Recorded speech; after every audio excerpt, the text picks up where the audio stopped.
Hello, dear students.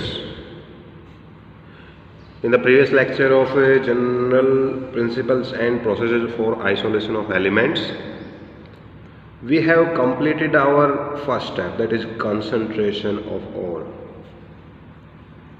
in which we studied different processes like electromagnetic separation,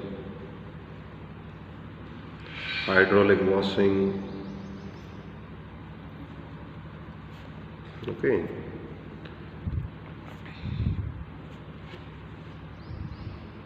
froth flotation and leaching. These four process, general process usually used to concentrate different kind of metals ore. Okay, we formally use. Now we have studied that generally we have to apply 3 steps process for. The first step is concentration, which you can use any one process. Now let's come to second step. Second step is extraction of crude metal from concentrated ore. That's what it's saying. That first of all, after doing the first step, we have concentrated ore. Okay. So from concentrated ore, we are extracting crude metal in this step. In the second step, we are extracting crude metal. Crude metal means to say the impurities still after this step. The impurities will be there, but nominal impurities. That's why we calling it crude metal. Okay, not pure metal.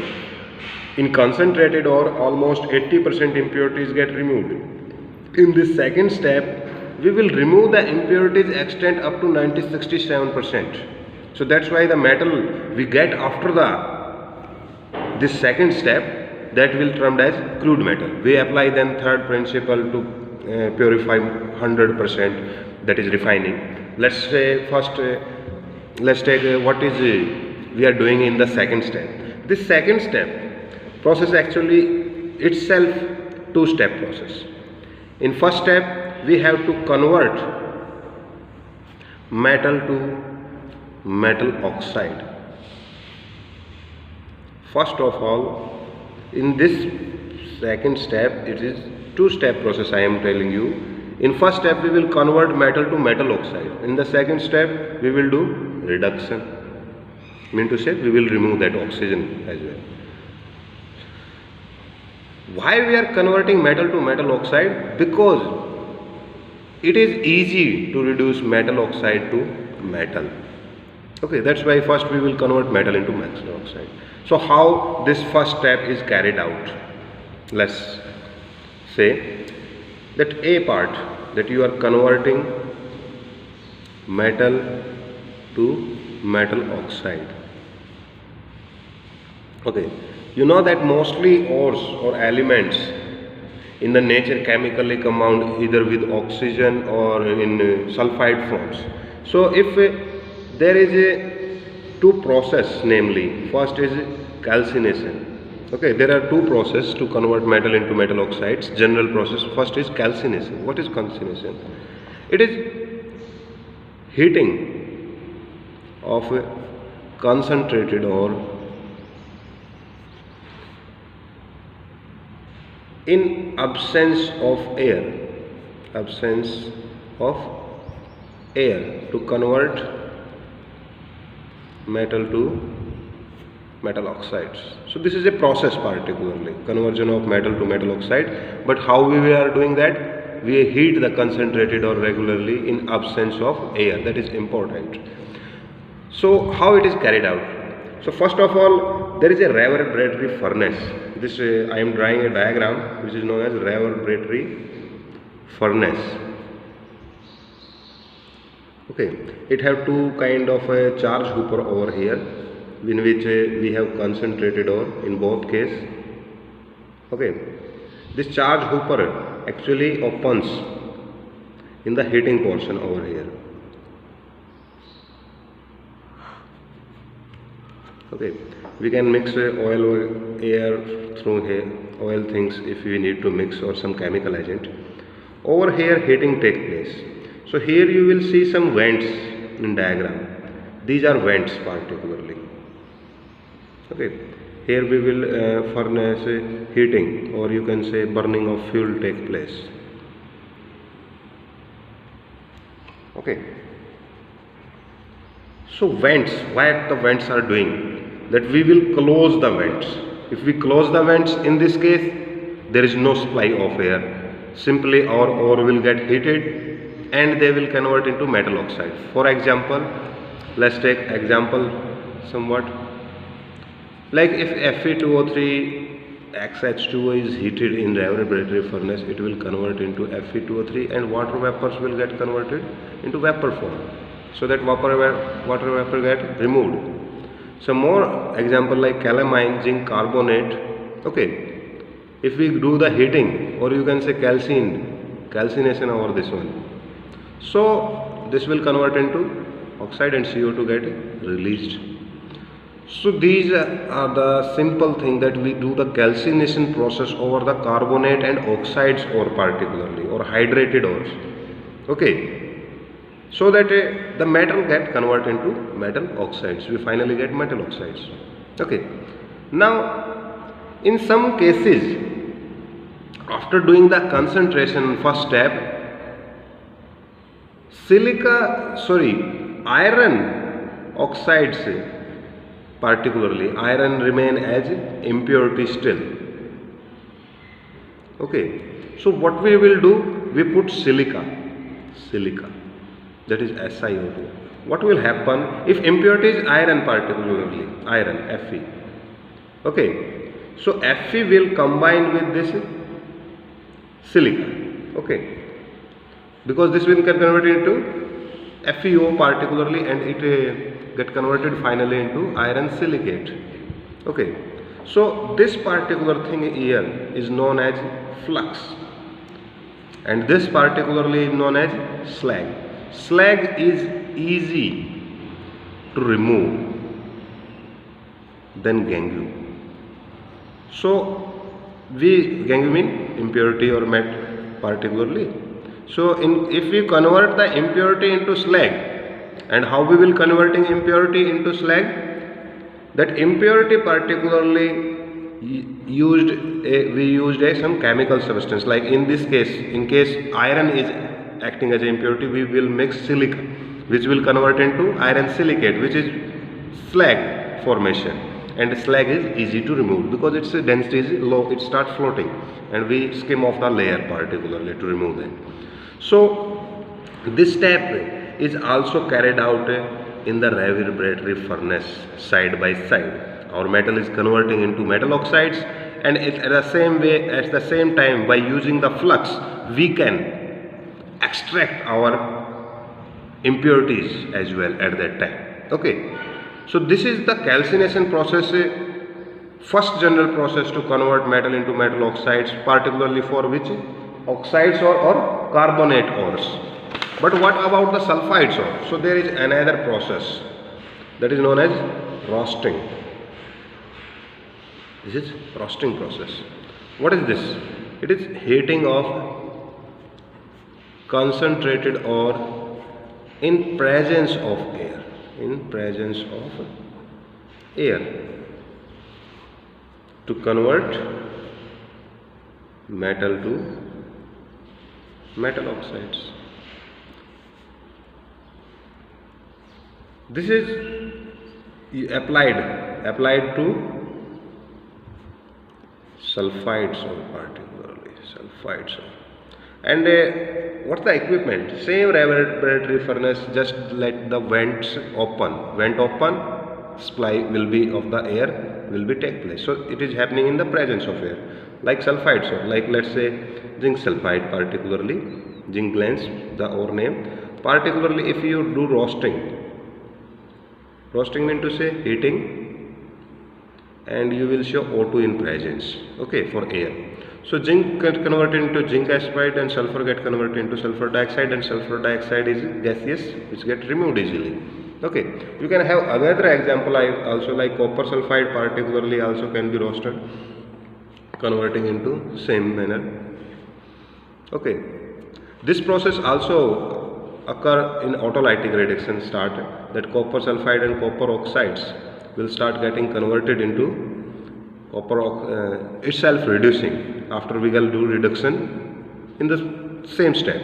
This is the first step, converting metal into metal oxides, but in this case copper sulfide reduction is also happening at the same time. Mean to say copper sulfide and copper sulfide reacting at giving copper and sulfur dioxide. This is called autolytic reduction. Autolytic reduction mean to say a element is doing reduction of itself. Okay, that is autolytic reduction. Okay, however, our main focus in this to understand the meaning of roasting, that is the heating of the concentrated oil in presence of air to convert metal into metal oxides, usually done with the sulfide salt. The sulfur dioxide produced is used to manufacture H2SO4, can be used. Okay, now so this is the first step we did, that how to convert into your metal into metal oxides particularly. The first process we discussed is the calcination, the second one we discussed is roasting your. Okay, so after this we have got what, our metal into metal oxides form. Either of process you can apply it, just you have to ensure that is it a sulfide or a oxide ore. If it is oxide ore, we will do calcination. If it is a sulfide ore, we will do roasting particularly. Okay, now the second step, that is come to reduction. Okay, usually carbon is used as reducing agent. Carbon is used as reducing agent. How? Suppose let's say there is any oxide. Okay, we will heat it with the carbon. It will get converted into, gives you metal, particularly your, okay, and get converted into carbon dioxide. Mean to say carbon get itself oxidized or reduce the metal particularly. So if you are doing reduction by using carbon particularly,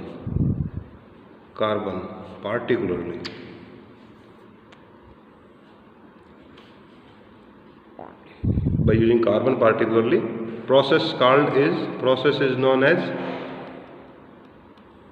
smelting. However, some other elements are also used. Why? Because carbon cannot reduce them, because they are reactive elements or their oxides are quite stable. So how we will do the reduction? So there is a diagram, popular diagram, which is known Allingham diagram. Okay, Allingham diagram is based on thermodynamic principle.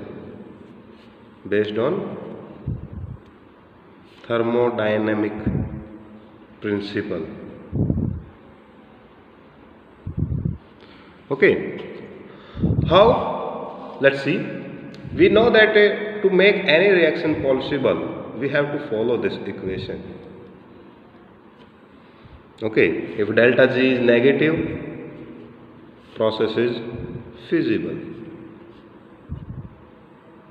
Okay, so that's why Allingham particularly plot a graph between what, delta G and temperature at different temperature ranges. Here temperature is increasing, like 400, 800, 1200 kelvins, 1400, 1600. In this manner temperature goes on rising is there. And here negative, particularly delta G is your, okay, starting from 0 to in negative form, minus 200 kilojoule per mole, minus 400 kilojoule per mole, minus 600 kilojoule per mole. Okay, so sorry, here it will, 0 will come upside in this case. Okay, here it will be more negative. Into say the whole system is reverse, 600 minus 800. In this manner negative term values comes. So you will see that if you plot the graph for different metal to form the metal oxides, you will get different things. Like what? How?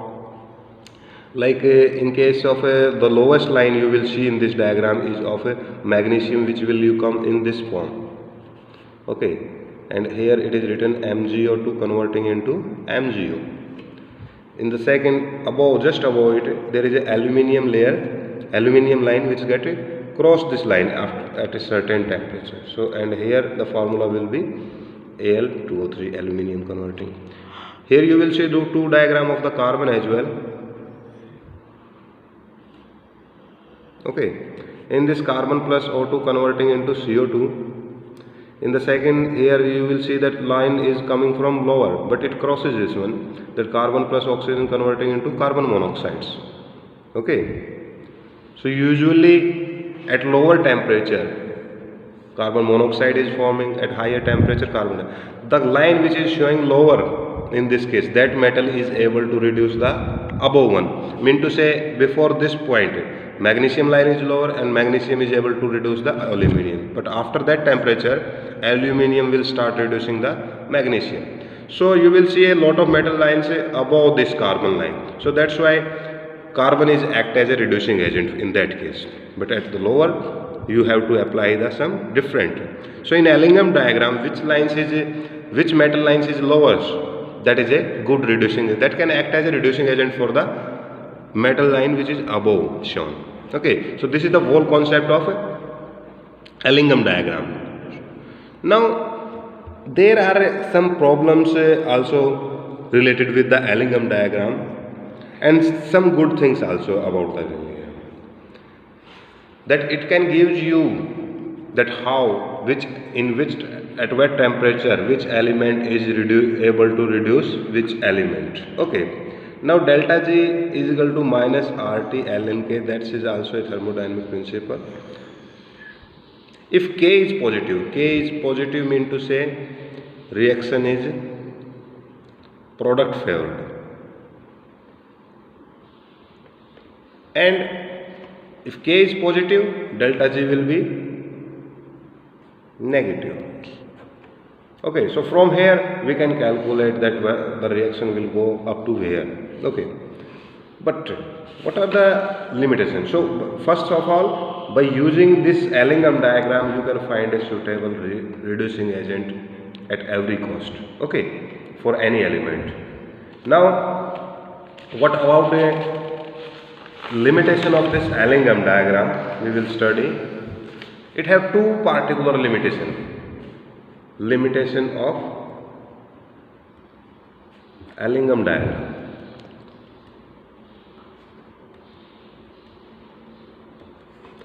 That it gives, its principle is based on delta G delta H minus T delta Ts. Okay. So it only tells feasibility. Feasibility is explained. Feasibility is explained for any reaction. But how fast it is happening, or you can say kinetics of reaction is not explained. Okay, so this is the first limitation, that how fast the reaction will proceed in this case. Okay, now the second limitation is what? That it has already assumed that your reactant product are in equilibrium. Okay, equilibrium is already assumed, but practically it is not true. Practically it is not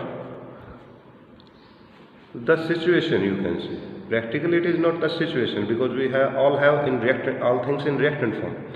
So if there is solid reactant, or solid product, we cannot calculate we cannot relate a K with delta G actually. So that is the another limitation for the Ellingham diagram. However, I am summarizing today what we did. We did the second step today, in which we studied that